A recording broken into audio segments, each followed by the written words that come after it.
Hey, this is John Lee Dumas, the founder and host of Entrepreneurs on Fire. And if you're wanting to learn how to embrace change and navigate through disruption as a leader, then listen to the Leadership is Changing podcast with my good friend, Denis Gianoutsos. He's prepared to ignite.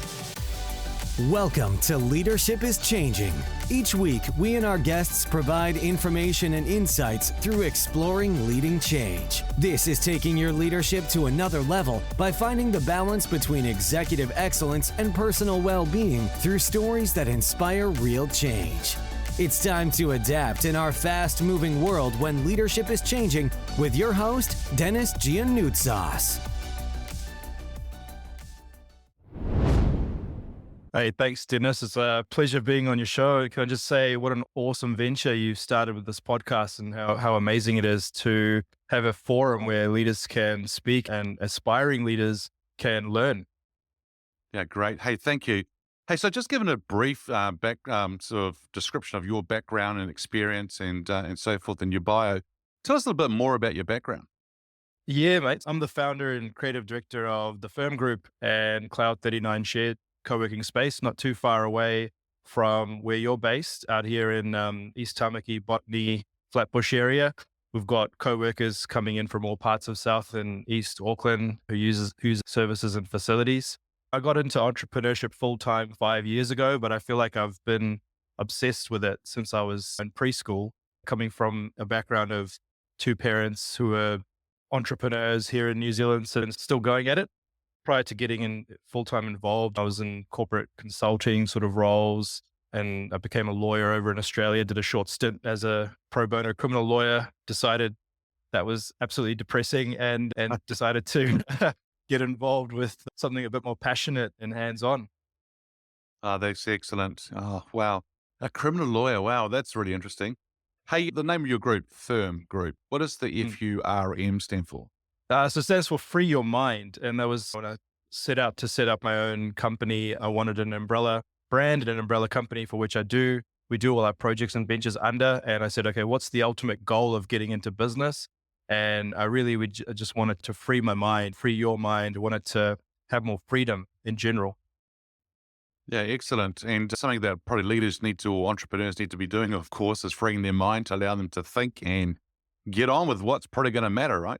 Yeah, absolutely. And I noticed part of your podcast is a strong part is fusion between the well-being and the leadership and business excellence, having that sort of freedom in your thinking and freedom and calmness and contentment and spiritually. I think it goes really hands in glove with excellence in business as well. That's fantastic. Hey, so how did you get into leadership? So again, it just goes back to what I was saying earlier. I was in a really dark, unhappy place. I wasn't really enjoying myself in what I was doing. So I looked around, tried to seek some inspiration. I had a bit of a challenge for me. I couldn't really find leaders that were like-minded or looked like me or came from similar sort of cultural, moral value backgrounds to what I came from. And a lot of the leaders I did look up to had completely different backgrounds and upbringings to me. So I felt there was a disjoint. So for me, that really pushed me into a position of, okay, I'm going to put myself out there and I'm going to share my story. And perhaps other people out there who are younger or in a similar sort of situation to me can relate and create that kind of connection. So I created a project called Co-Work the World, traveling around the world, meeting entrepreneurs, startup founders, innovators, traveled to 35 countries, 60 cities, and visited over 100 co-working spaces at the time, shared the journey on social media. It completely reinvented who I am as a person.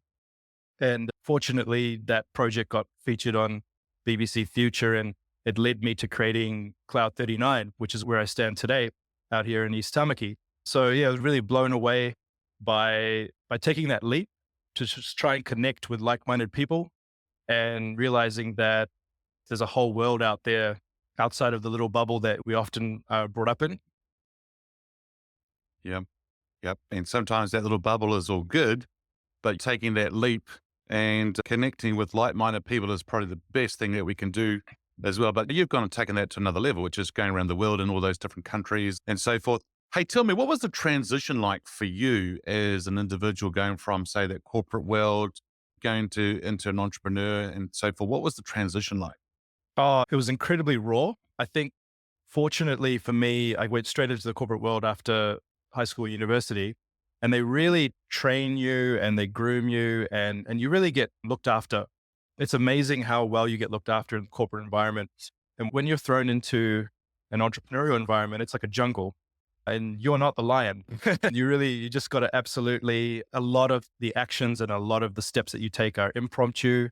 You can try and be as strategic as you like, but the best way to describe it is a jungle and you're not the lion. Yeah, that's actually really interesting the way you say it too, because it is a jungle. And if you're not the lion, then how are you going to survive? And that's a matter of actually working through things for sure.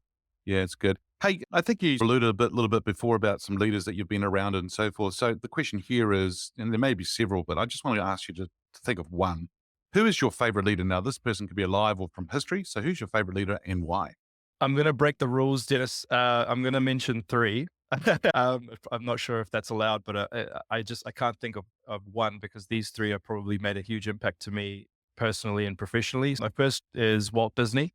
He's somebody who'll always be remembered as not just a leader, but someone who's created this lifelong intergenerational impact to billions of people through his cartoons and animations and imagery and then the theme parks and everything he's done.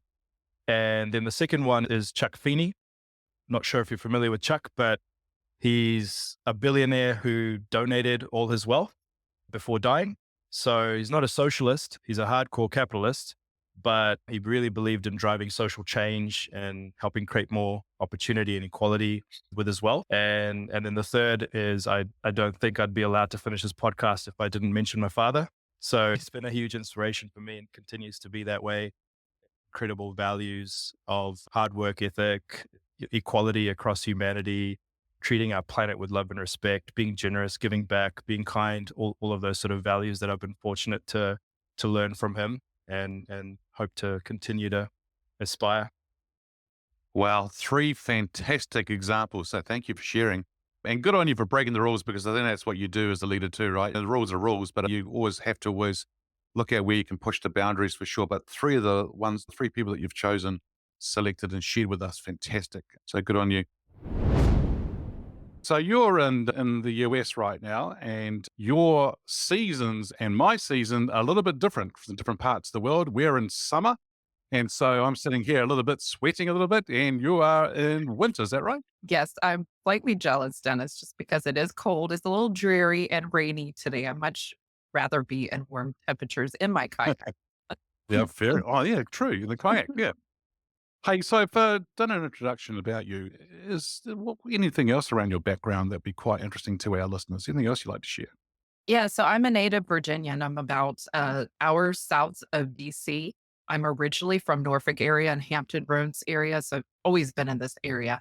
But one of the things I love is the four seasons that we have. But my background, I wasn't expecting it to go this way. But in my early 20s, I became a financial analyst for an amazing boss who ended up becoming my father-in-law. And I was a government contractor in DC. I did that crazy commute. Literally, I was about 3 hours on the road every day. And I supported the Navy and then later on the Marine Corps. And I did it on the foreign military sales program. So, and think of it as a different kind of financial position. It's not like crunching numbers all the time, what we think as finance or banking, but it was more liquidating unused funds from really old and dusty contracts that were in warehouses so they could turn around and use them for other projects. And I was also responsible for making sure items on the programs that were ordered got to their destination and contract correctly closed. So that's a little bit about my background. Excellent. You got some rescue dogs. How many do you have? Yeah, so I have 2 lab rescues. They're spoiled. And then Yeah. last year I rescued a horse. He's amazing. I've always wanted a horse and never thought I would actually have one, but he's been my therapy horse during COVID. That's excellent, Barbara. And tell me, so how did you get into leadership? Yes, it was unexpected. And what had happened, I had taken a year off my current to homeschool my youngest son. He had been struggling at school, We had tried just about everything. We tried public school, private school, and it was a situation. He was highly intelligent, but for some reason he had a learning gap. So I opted to teach him at home. And honestly, it was the first time I had been out of that long DC commute.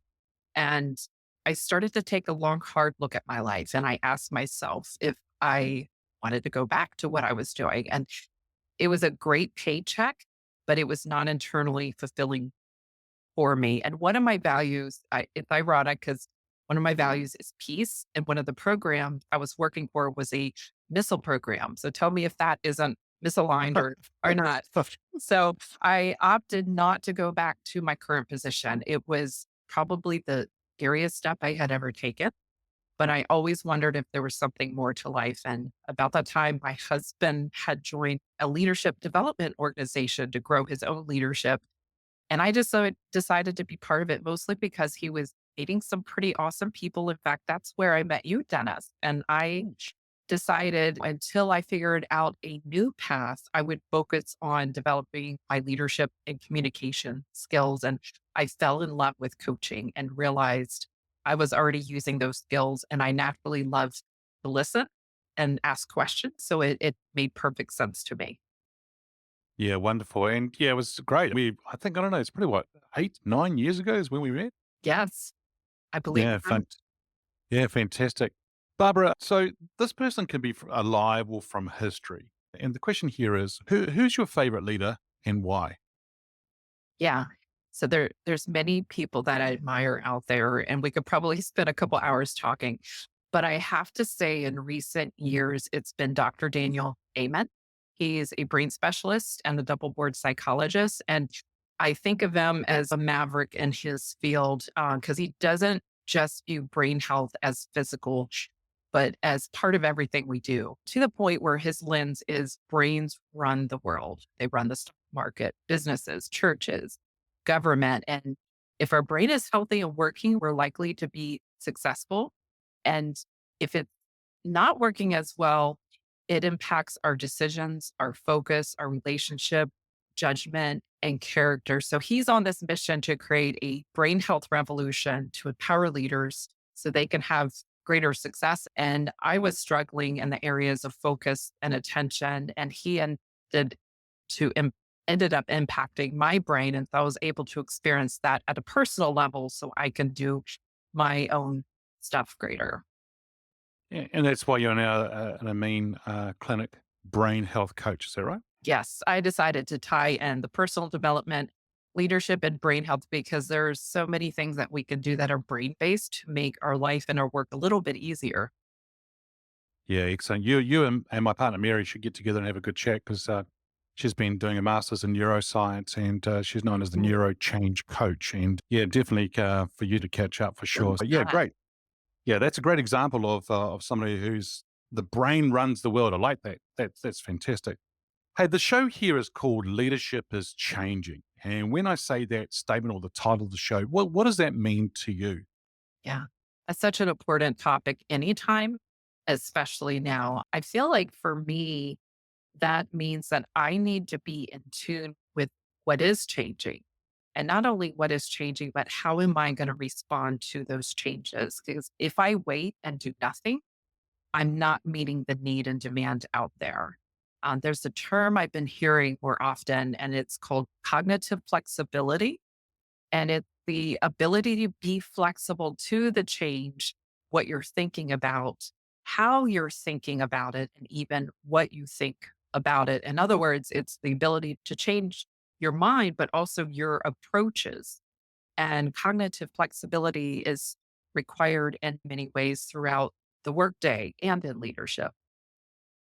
Yep.